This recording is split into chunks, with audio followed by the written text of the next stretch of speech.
Isabelle Adjani devait être jugée ce jeudi 19 octobre 2023 au tribunal correctionnel de Paris. La comédienne ne s'est pas présentée pour raison de santé, d'après la défense. Le procès est tout de même tenu pour entendre les investigations du parquet national financier. Isabelle Adjani est dans la tourmente. La comédienne est visée par une enquête pour blanchiment et fraude fiscale depuis 2016. Son nom est sorti dans le scandale des Panama Papers, la citant comme détentrice d'une société aux îles Vierges britanniques. La voilà alors poursuivie pour plusieurs chefs d'accusation. La comédienne est soupçonnée d'avoir dissimulé une donation en prêt en 2013, et de s'être fictivement domiciliée au Portugal entre 2016 et 2017. En 2014, elle aurait également fait transiter une somme d'argent via les États-Unis.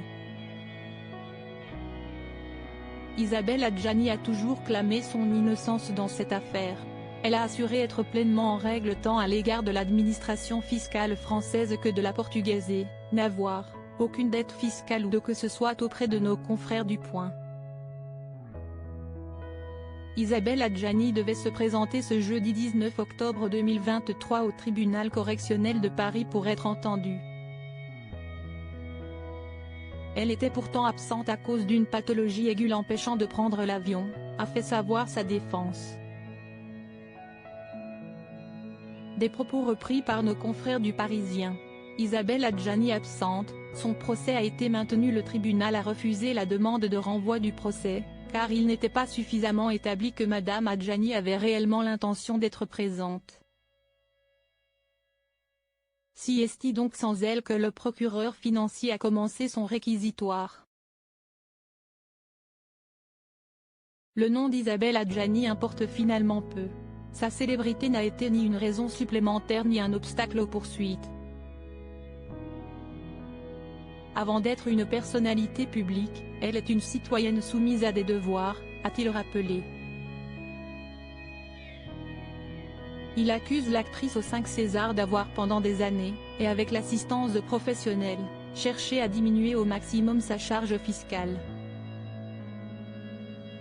L'accusation a estimé qu'elle avait bel et bien son foyer principal, son activité professionnelle et ses centres d'activité en France, et non au Portugal, pour la période 2016-2017.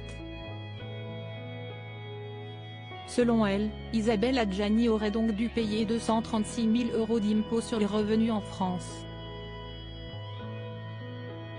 Quant au virement en 2013 de 2 millions d'euros de la part de Mamadou Diagna Ndiaye, le parquet national financier, PNF, l'a qualifié de donation déguisée, et non d'un prêt.